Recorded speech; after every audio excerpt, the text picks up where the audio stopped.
Bom dia, pessoal. A gente está voltando aqui com a nossa segunda aula sobre alimentação e cadeia alimentar. No entanto, agora a gente está com um contexto mais amplo. A gente vai além da cadeia alimentar.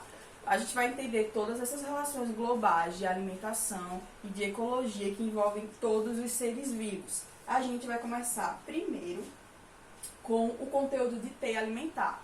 Aí você se preocupa, professora, na aula passada a gente falou de cadeia alimentar. Qual é a diferença básica entre uma cadeia alimentar e uma teia alimentar? Não há muita diferença na real. A teia alimentar se trata exatamente de um conjunto de cadeias alimentares muito mais complexas.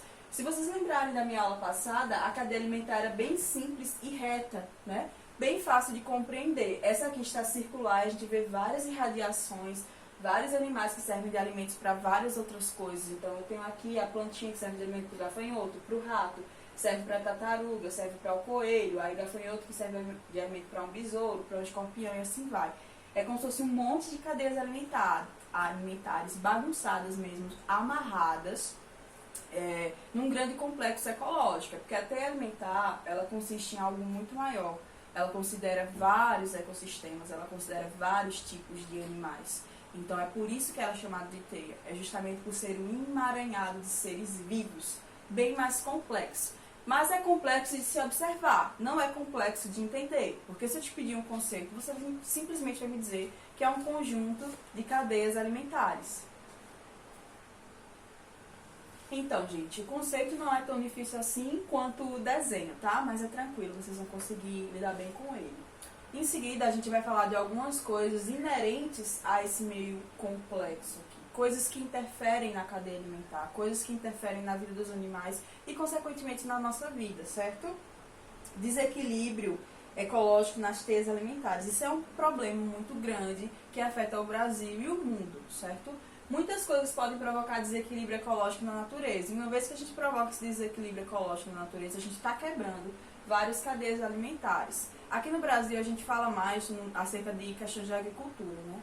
A gente tem que cuidar da produção de alimentos e muitas vezes para controlar a população de insetos que perfuram esses alimentos lá na lavoura mesmo, a gente tem que utilizar inseticidas, né? Os chamados agrotóxicos.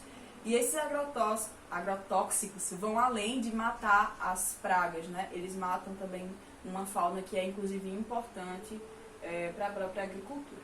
Mas focando nos contextos, né? Eu tenho aqui uma cadeia alimentar, onde eu tenho uma plantinha, uma borboleta, um sapo e uma serpente. Né? Alterações no meio ambiente físico podem gerar impacto nas teias alimentares. E também a própria introdução de espécies pode bagunçar a teia alimentar. A gente vai ver mais pra frente, quando eu estiver falando de espécies exóticas, o prejuízo que a introdução de alguns animais aqui no Brasil causou. Certo? Quais são os pontos que geram desequilíbrio na cadeia alimentar? Tem vários, tá? Eu listei para vocês aqui pelo menos 4 que são bem conhecidos para a gente pensar um pouquinho sobre eles, tá? Os tipos de desequilíbrio que podem bagunçar uma cadeia alimentar. Alterações no solo, por exemplo, quando se planta demais uma determinada área, eu planto o ano todo e acabo desgastando o solo, porque plantei demais. O que acontece? Muitos seres vivos que precisavam daquele solo ali, ou precisavam de uma nutrição especial, de uma série de coisas, não vão estar conseguindo crescer ali. Então esses seres vivos vão morrer. Consequentemente, os seres vivos que se alimentavam daqueles seres também vão morrer de fome, porque não há mais comida. E assim vai gerando uma reação literalmente em cadeia. Se eu acabo com um indivíduo da cadeia alimentar, por consequência eu vou acabar com todos, ok? A contaminação da água. Pensa numa cadeia alimentar aquática, certo? Eu tenho lá algas, eu tenho lá peixes, eu tenho lá caranguejo, eu tenho camarão, todos esses animais aquáticos que você pensar. Eu contaminei a minha água com agrotóxico, então essa água ficou poluída e alguns seres morreram. Ou o nível de oxigênio da água foi alterado e os peixes não conseguiam respirar e começaram a morrer, os peixes menores.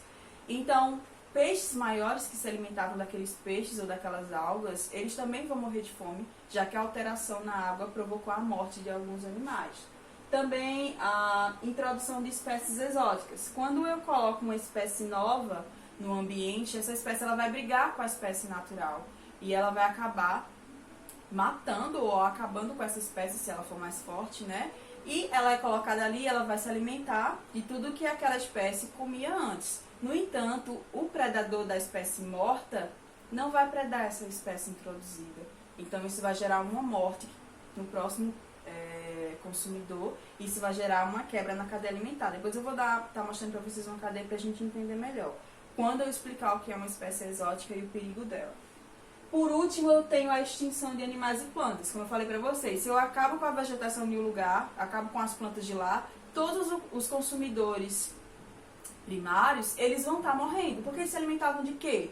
De plantas. Se não tem plantas, eles morrem, certo? E se esses consumidores primários, que são os herbívoros, morrerem, todos os carnívoros que se alimentavam deles vão morrer também. Então é uma reação muito complexa e muito perigosa. Muitas cadeias acabam diariamente e a gente não visualiza elas, tá? Agora vamos ao conceito de espécie exótica para mostrar como elas são perigosas lá na cadeia alimentar. Eu trouxe aqui 2 exemplos muito fortes, tá? Principalmente na produção de alimentos aqui no Brasil. E por coincidência, só vim perceber isso depois, ambos esses espécimes, eles são do mesmo lugar, da África. Eu tenho aqui o caramujo gigante africano e eu tenho a Apis mellifera, que é uma abelha africana, que também foi trazida para cá para o Brasil. A Apis mellifera é uma abelha muito forte, produz uma quantidade de mel interessante. E o caramujo gigante africano, ele foi trazido para fazer escargot, que é aquele prato feito com lesma. No entanto, ele não serviu para esse fim, certo? Porque ele tem umas toxinas, então ele era venenoso. Apesar de ser muito grande, geraria uma produção muito grande do alimento, ele tinha essa toxina, não podia ser consumido porque poderia matar quem o comesse. Então, o que as pessoas que o compraram da África fizeram? Soltaram todos no meio ambiente.